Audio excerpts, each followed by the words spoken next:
GK GS की बात करें तो जीके जीएस में क्या करना है, प्रीवियस ईयर को जब सॉल्व कर रहे हो ना, तो उसको हमेशा इस बात का ध्यान रखना है कि जो प्रश्न मेरे से छूट रहा है, जैसे मान लो कि कोई शास्त्रीय नृत्य से संबंधित कोई व्यक्ति है जिसका पूछ रहा है, ठीक है ना, तो ऐसे प्रश्न को करना है। ठीक है, अगर आप खुद से कर रहे हो तो बहुत बढ़िया, नहीं कर रहे हो तो वो आप हमसे जुड़ सकते हो रोज रात को 8 बजे लाइव। ठीक है, प्रीवियस ईयर से संबंधित और प्रीवियस ईयर से संबंधित जो प्रश्न पूछे जाते हैं उसके रिलेटेड हम प्रश्न कर। दोस्तों जय हिंद। आज हम बात करने वाले सिलेक्शन लेने का जो आसान तरीका वो क्या हो सकता है, ठीक है, और कैसे आप सक्सेस हो सकते हैं, क्या मतलब स्ट्रेटजी अपना करके। दूसरा डॉक्यूमेंटेशन को लेकर के, और सबसे ज़्यादा जो प्रश्न आता है वो या तो दांत से संबंधित और दूसरा हड्डी से संबंधित। सर क्लेविकल बोन या जो भी है इस तरह का कोई बोन टूट गया कॉलर का, तो उसका क्या हो सकता है, या हाथों में या फिर टांग में, पैर में, वहाँ पे हड्डी में जो है वो टूटा था, फ्रैक्चर हुआ था, तो उसमें रॉड लगी है, उसका क्या हो सकता है। ठीक है, तो शुरुआत करते फटाफट। अगर वीडियो पसंद आएगा तो अपने दोस्तों के साथ ज़रूर शेयर करिएगा और हमारे साथ जुड़े रहने के लिए चैनल को सब्सक्राइब करिएगा। ठीक है, दांतों में देखो सीधी सी बात है, अगर एक दो खराब है, ठीक है, तो उसमें कोई दिक्कत नहीं, परेशान नहीं होना। ठीक है, एक बार आपको बताया था कि आईटीबीपी में सिलेक्शन हो गया था, 3 दांत कम थे उसके, ऐसे करके, या किसी के 27 है, 26 है, जन्म से मतलब अभी तक टूटा नहीं है लेकिन अभी उगे नहीं है, ऐसे, तो उनको भी परेशान नहीं होना। ठीक है, किसी भी तरह का कोई गलतफहमी नहीं। दूसरी, अगर हड्डी की बात करें, कैप वगैरह लगा है दांत में तो भी कोई दिक्कत नहीं, एक आध चलेगा। अभी बहुत ज़्यादा दिक्कत है तो वहाँ पे परेशानी आपको हो सकती है। ठीक है, हड्डी की बात करें तो हड्डी में क्या है, अगर सही से जुड़ गया है, टूटा है कोई बात नहीं, सही से जुड़ गया है तो कोई दिक्कत नहीं होगा। ठीक है, लेकिन अगर सही से नहीं जुड़ा है तो वो आप अपने दोस्तों के साथ चेक कर सकते हो, सीधी बात है। ठीक है, वो आपको देख के पता चल जाएगा। कई बार अगर हाथ जुड़ा रहेगा तो बाहर से या अंदर से एक तरफ बाहर निकला रहेगा, अंदर निकला रहेगा, वो आपको दिख जाएगा स्पष्ट। ठीक है, अगर क्लेविकल बोन वगैरह टूटा है तो उसमें आपको थोड़ी सी दिक्कत हो सकती है। वो दिक्कत इसलिए हो सकती है कि आपको ट्रेनिंग में दिक्कत नहीं होना चाहिए। ठीक है, अगर कोई ऐसा कह रहा है, अगर आप एक बार डॉक्टर से सजेशन जरूर लीजिएगा कि फ्यूचर में इससे कोई दिक्कत हो सकती है क्या।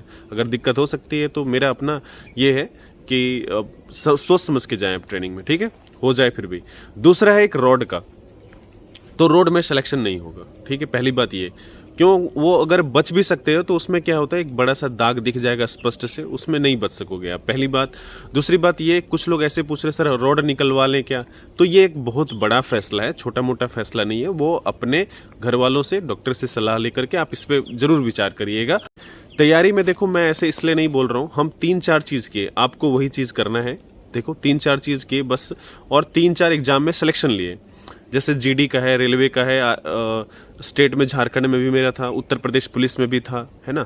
तो इस तरह का बहुत सारा अगर एग्जाम लिखोगे हो तो एक बड़ा अनुभव हो जाएगा। लेकिन अगर शुरुआत में स्टेज में अगर आप करोगे तो आपको बस 2-3 चीज़ें हम आपको बताते हैं जैसे हम किए वो। ठीक है, पहली बात, एक सिलेबस कंप्लीट होना चाहिए। सिलेबस का थोड़ा सा बहुत ज़्यादा लोड नहीं लेना है, क्योंकि हम सभी कम से कम 10वीं तो पास हैं, है ना, तो इसका टेंशन नहीं लेना।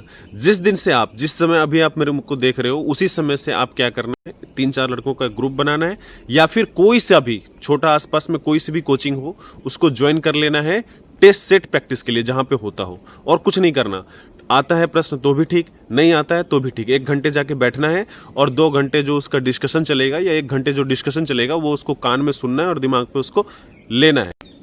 प्रीवियस ईयर का सेट प्रैक्टिस करना है और उसमें निरंतर सुधार करना है। ठीक है, खास करके मैथ और रीजनिंग में उसको 100% तक लेकर के जाइए।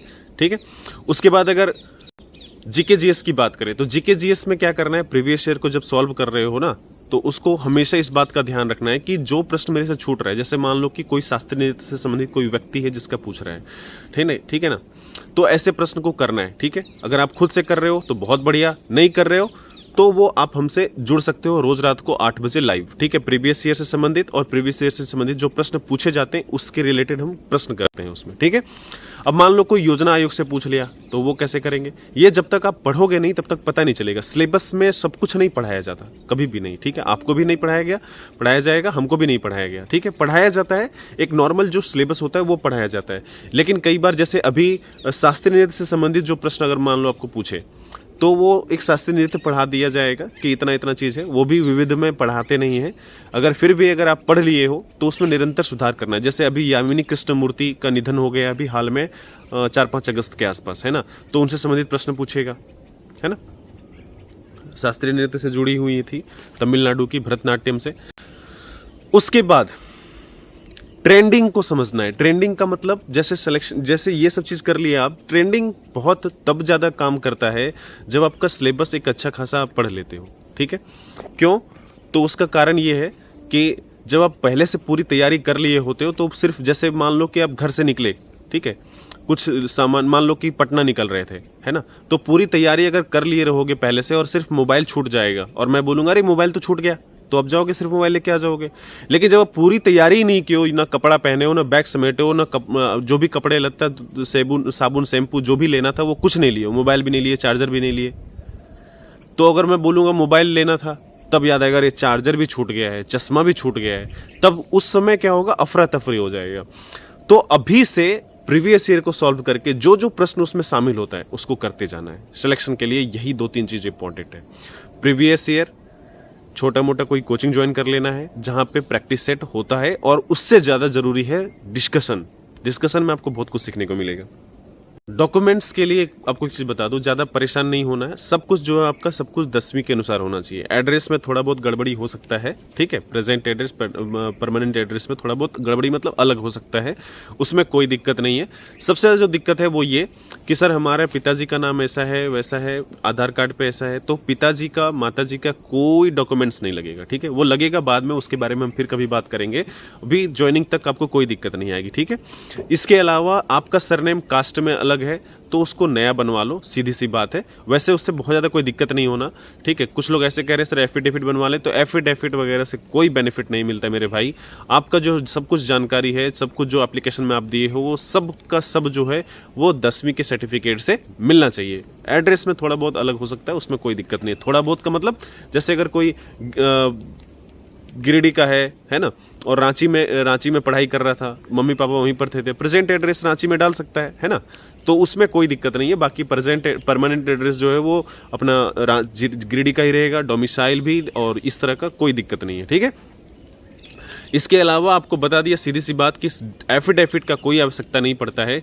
जो भी जानकारी होता है वो 10वीं के हिसाब से लेते हैं। अगर फिर भी कोई चीज आपका रह जाए, ठीक है, जो आपको सरनेम से रिलेटेड था इसलिए इसको बनाया, तो आप जरूर कमेंट में लिखिएगा। कमेंट में आपको 100% जवाब मिल जाएगा पहले की तरह। जय हिंद।